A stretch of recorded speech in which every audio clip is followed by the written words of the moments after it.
Welcome back to Les Schwab Tire Center's Outdoor GPS, presented by Fisherman's Marine and Outdoor. Welcome back, everyone. Now we're joined again by David Johnson. We're going to go to the Kershaw Tech Cam here in a second and show you how he likes to set up his mag lips and other styles of plugs that he does fish. But you do spend, would you say 80% of your time, 90% of your time with mag lips? Yeah. Oh, yeah. Okay, now there's so many different plugs that are out there. Why is that? Because they're tuned. I mean, they all tune, they all fish, and they all catch fish. Very rarely do I find some that I can't get the fish. Okay, now one of the things, and we're going to show it to you here. Let's just go ahead and go to that Kershaw Tech Cam. You're going to see, and again, I love seeing even the pros doing the same thing that all of us hacks do, right? You can kind of make that out. He's got some marks on these plugs to show which ones are catchers, which ones, might just be more consistent. And there's no question that plugs, well, some of them can be really fishy and some of them aren't. Not as fishy. I mean, it's just that way. I mean, I know that over the years, especially when I was younger, we'd buy, bunches of plugs from somebody, and they were always the plugs that weren't good ones for them. You're always like, okay, so is this going to work out? But give us an idea of what you got here and what it is that you like to do to make yours a little bit more efficient. So this is my setup here. So first off, I've been running 2 clips. Now, I'm not 100%, I don't know how much better. It's supposed to give it a little better action. Definitely hasn't hurt the catching. And the other thing is, by having 2, I'll always just leave that 1 clip on the plug. It's a lot easier to change out plugs than have to deal with that little eye. Right. So I do run 2 clips. I run 50 to 60 pound leader.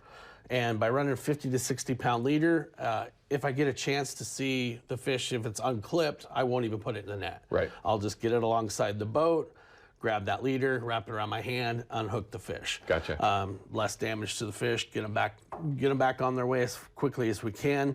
It's amazing that between 40 and 50 pound tests, the difference.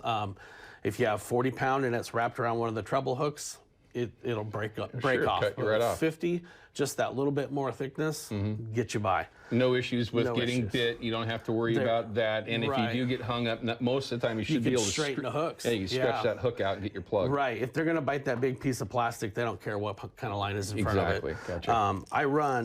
I like to do double split rings, and I do them opposite. And I don't know if you can. What do you mean by opposite? Go ahead and bring it right up over here. Okay. There you go.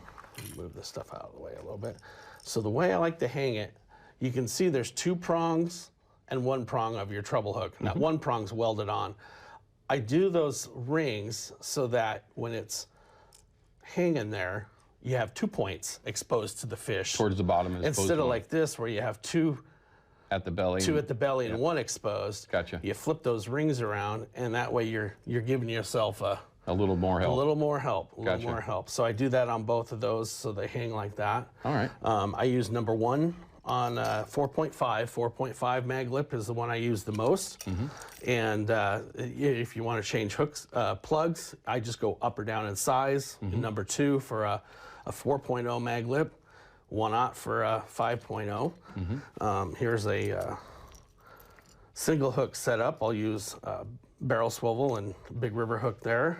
And is there ever a time that you're like, that's the best way to go? I mean, why would you go from the treble hook to a single hook ever? Yeah, I like the treble hook. If it's faster water, it seems in slow water, I don't hook as many on the singles because they kind of hang down a little bit instead of back. I don't know. Maybe it's just in my head too. So, but there is a condition though where you'll go from the treble to the faster single. water, Okay. And then also maybe for releasing fish and that kind of thing. If it's a fishery where there's going to be more releasers. Okay.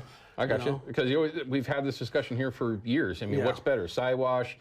Is it treble? Is it change them out, leave them fat? I mean, so there's always been that discussion on why you would make a change. So that's okay. So it's just faster water. You like to Siwash a little bit better, maybe. Yeah, but all around, I mostly run trebles. Okay, I mean, that's my confidence. But all of them, of course, you're using 2 split rings to drop that hook down a little bit, give you a little bit more room. Not on the singles because I got a barrel swivel. Gotcha. All right. Yep. Very good. Yeah. The wrapping, some guys like the Miracle Thread type stuff that's clear, so it shows the color through. I think it's more of the action and the smell. Right. So I mostly go with a stretchy thread. Might not look as pretty, but works for me. Right. And this is a lot easier to work with on the boat if it's windy and what have you than this. This is kind of hard to work with. Okay. Yeah. Is there a preferred bait that you like to wrap your plugs with? Is there one that you would say, I won't do it without it? And then maybe other versions or flavors that you might use after that? Either sardine or tuna. Okay. Sardines are harder to come by now these days Seems like than it. tuna is. Yeah. I like to work with a sardine a little bit better. Yeah. It's just a little better to work with because it's Easier to small cut and get it thin, right. easier to cut and get it right. Okay. Exactly. But a lot of guys, some guys use herring. Herring don't have as much scent and juice. If you're going to use a herring fillet, I would add a scent product to it. Okay. Some sort of procure to it? Yes. Okay. Yeah. And it doesn't have to be match. You don't have to use herring with herring. You can use sardine, and even mixing up other species. Sure. I mean, shrimp or squid or krill. Right. Other scents mixed with fish. Gotcha. And it seems like, you and I like a cheeseburger because it has a lot of different flavors in it. Seems like fish like that too. Okay. Listen, people, I'm telling you, would you listen? Okay. So tuna.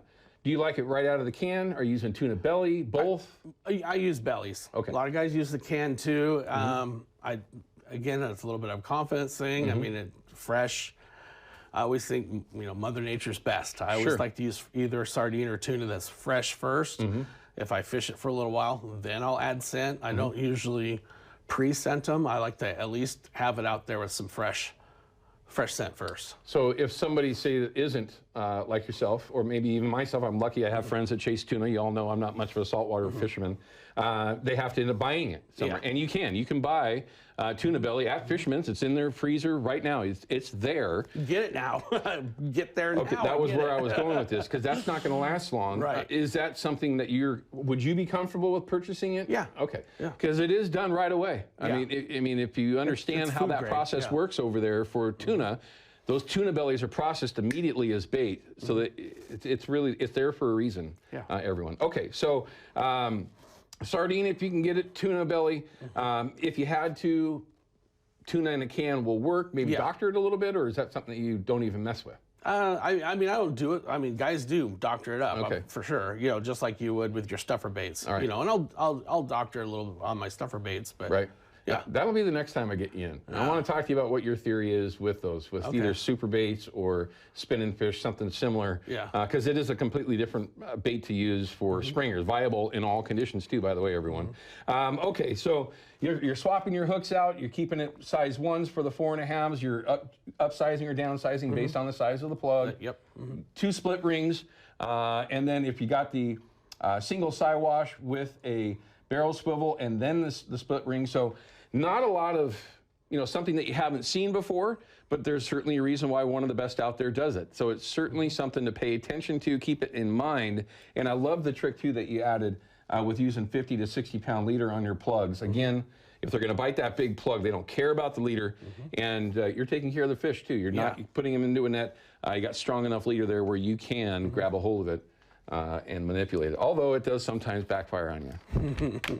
Although I'll admit it's probably because I wasn't using 50 pound. Okay, so that's plugs, right? That's a great way to set them up, something that you need to pay attention to. Well, can I add one thing? Yeah. Okay. When you're running these with mag lips, they're not like a killer fish or something like that, or a quick fish.